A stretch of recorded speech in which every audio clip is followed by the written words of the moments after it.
Ngayong araw ipapaliwanag ko ang isang 2020 fantasy drama film na hango sa Japanese manga series.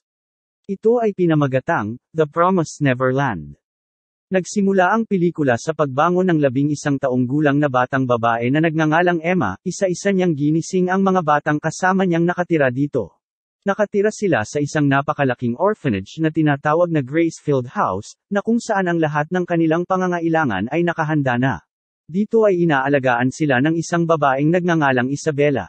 Itinuturing nila ito bilang kanilang tunay na ina. Kahit ang mga bata ay di magkaano-ano, namumuhay sila rito bilang isang pamilya, at tumatanggap ng pagkalinga ng isang tunay na ina. Nagsimula ang araw ng gisingin ni Emma ang mga bata para magsalo-salo sa nakahandang masusustansyang pagkain. Ang edukasyon at kasiyahan ng mga bata ang tinutuunang pansin sa orphanage na ito, nag-aaral sila rito kagaya ng sa mga paaralan. Si Emma at dalawa niyang matalik na kaibigan, si Norman at Ray, ang laging nangunguna at nakakakuha ng matataas na grado. Ang mga bata ay merong tato at walang alam sa mundong nasa labas ng orphanage. Ang orphanage ay napapaligiran ng meadow na kung saan malaya silang nakakapaglaro, ngunit pinagbabawalan silang lumabas sa bakod na nakapaligid rito. Mga sanggol pa lamang nang dumating ang mga bata dito, ngunit hindi sila maaaring mamalagi habang buhay. Nakatakda silang kunin ng mag-aampon sa kanila bilang kanilang mga magulang upang dalhin sa totoong mundo at makasalamuhan ng ibang tao. Isang araw isang batang babae na nagngangalang Connie ang aampunin na. Nagpaalam sa kanya ang mga bata at pinayuhang maging mabait sa kanyang mga magulang. Dinala ni Isabela si Connie sa entrance ng orphanage. Samantala nakita ni Emma na naiwan ni Connie ang paborito nitong laruan, kaya't tumakbo sila ni Norman upang ibigay ito. Nang makarating sila sa entrance ay wala na rito si Connie at Isabela, sinamantala ng dalawa ang pagkakataon at dahan-dahan na lumabas. Wala silang ibang nakita kundi ang isang sasakyan kaya't tiningnan nila ang loob nito. Ikinagulat nila nang makitang patay na si Connie at may nakatusok na halaman sa dibdib nito. Maya-maya ay dalawang halimaw ang papalapit sa kinaroroonan ng dalawa, kaya't dali-daling nagtago sa ilalim ng sasakyan ang mga ito. Nanginginig sa takot ang dalawang bata. Narinig nilang nag-uusap ang dalawang halimaw kung gaano kasarap ang karne ng tao. Sinabi ng isang halimaw na ang karne na galing sa farm na ito ay mataas ang kalidad at nakalaan para sa mayayamang halimaw. Dito nila natuklasan ang katotohanan na sila ay inaalagaan na parang mga baboy upang ipakain sa mga halimaw. Dagdag pa ng isang halimaw na ang kalidad ng karne ay nakadepende kung gaano katalino ang estudyante. Samantala dumating si Isabela at nakipag-usap sa mga halimaw, nabanggit nito ang tungkol sa mga matatalino niyang estudyante. Mataas ang demand sa mga ito kaya tinuturuan niya ito ng maigi para maging mas masarap sa panlasa ng mga halimaw at panangakong dadalhin ang mga ito sa susunod. Nakatakas ang dalawa at tumakbong bumalik sa orphanage. Nadapa si Emma at napahagulhol ito dahil di siya naniniwalang si Connie ang kanilang nakita, at hindi ganon kasama ang kanilang ina. Sinubukan siyang pakalmahin ni Norman at sinabing tatakas sila ng orphanage. Ngunit nangangamba si Emma sa kaligtasan ng mga batang itinuring nilang pamilya. Kinaumagahan, pinag-usapan ng dalawa ang mga nangyari at iminungkahi ni Norman na gumawa ng plano upang tumakas. Hindi muna nila sasabihin sa ibang mga bata hanggat hindi pa natatapos ang plano.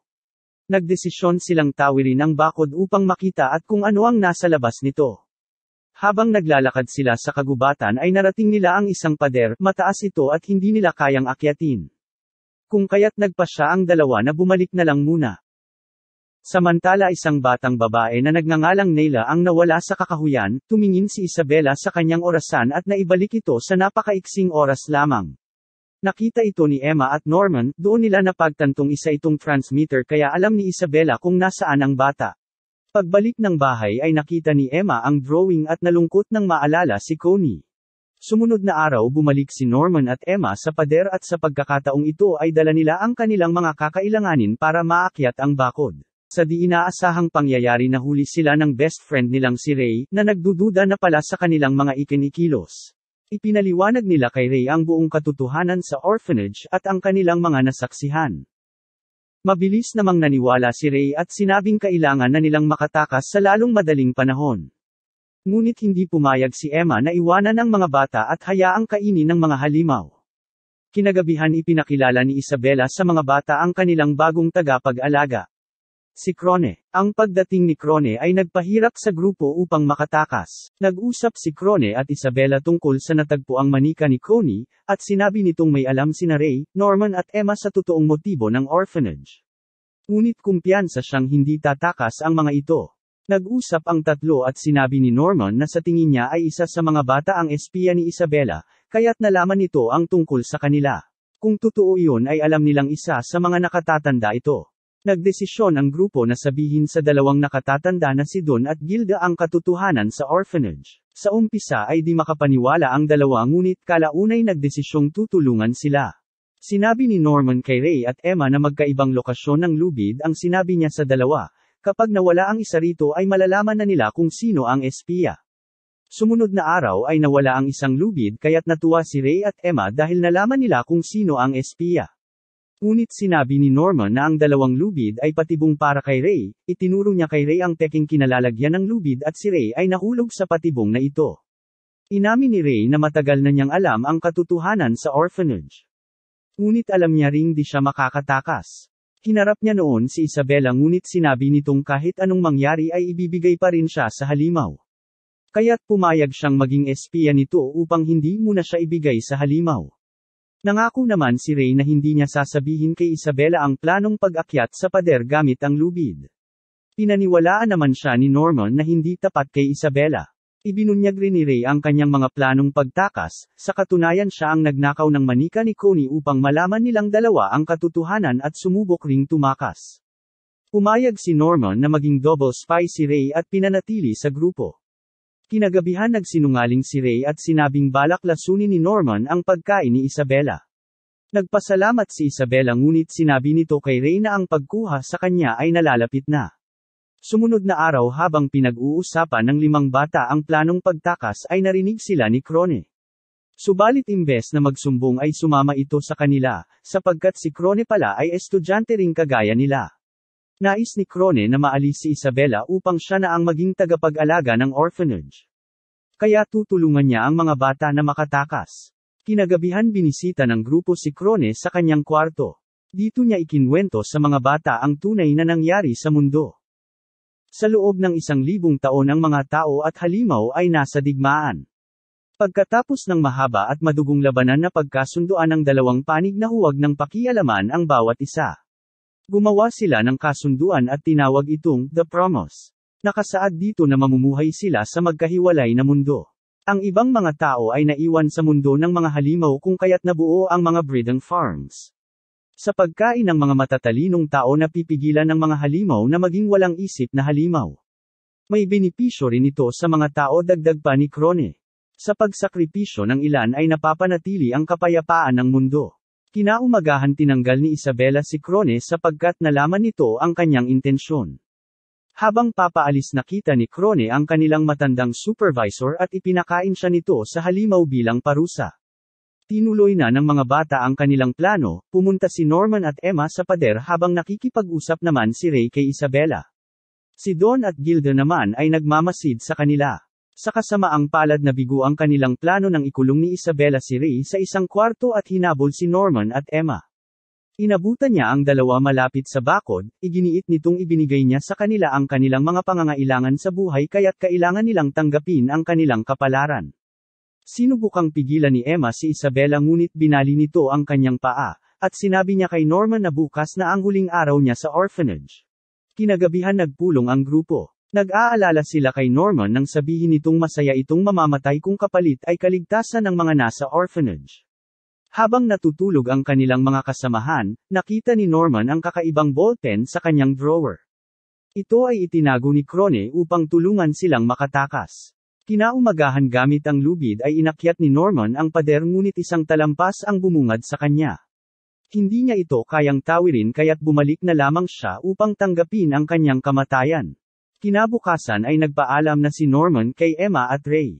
Sobrang nalulungkot ang dalawa kaya't niyakap niya ang mga ito. Iyak nang iyak si Emma nang sinundo ni Isabela si Norman.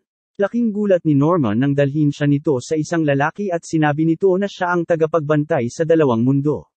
Nag-uusap pa sila nang dumating ang halimaw at kinain si Norman.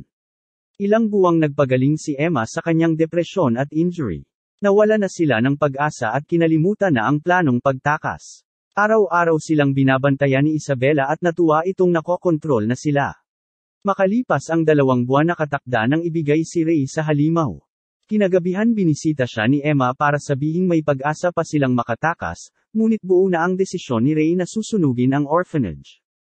Habang lumalaki ang apoy tinawag ni Emma si Isabela, pinalabas ni Isabela ang mga bata at sinubukang apulahin ito. Makalipas ang ilang sandali napansin ni Isabela na wala ang mga bata, ito pala ang kanilang plano. Sa loob ng 2 buwan hindi gumawa si Emma ng kahinahinala dahil binabantayan siya ni Isabela. Kung kaya't si Don at Gilda ang nagsabi sa mga bata at pinaghandaan nila ito. May nakitang sulat si Emma sa kama ni Norman at naglalaman ito ng plano kung paano sila makakatakas. Hindi rin niya ito masabi kay Ray dahil mahigpit din itong binabantayan. Iniwan nila ang maliliit na bata at panangakong babalikan ang mga ito sa oras na makakuha sila ng tulong. Inakyat nila ang pader. Hinanap sila ni Isabela gamit ang navigator ngunit di ito gumana dahil inalis ng mga bata ang device na nakakabit sa kanilang tenga. Habang sila ay nasa taas ng bakod ay ginamit nila ang lubid upang makatawid sa kabila.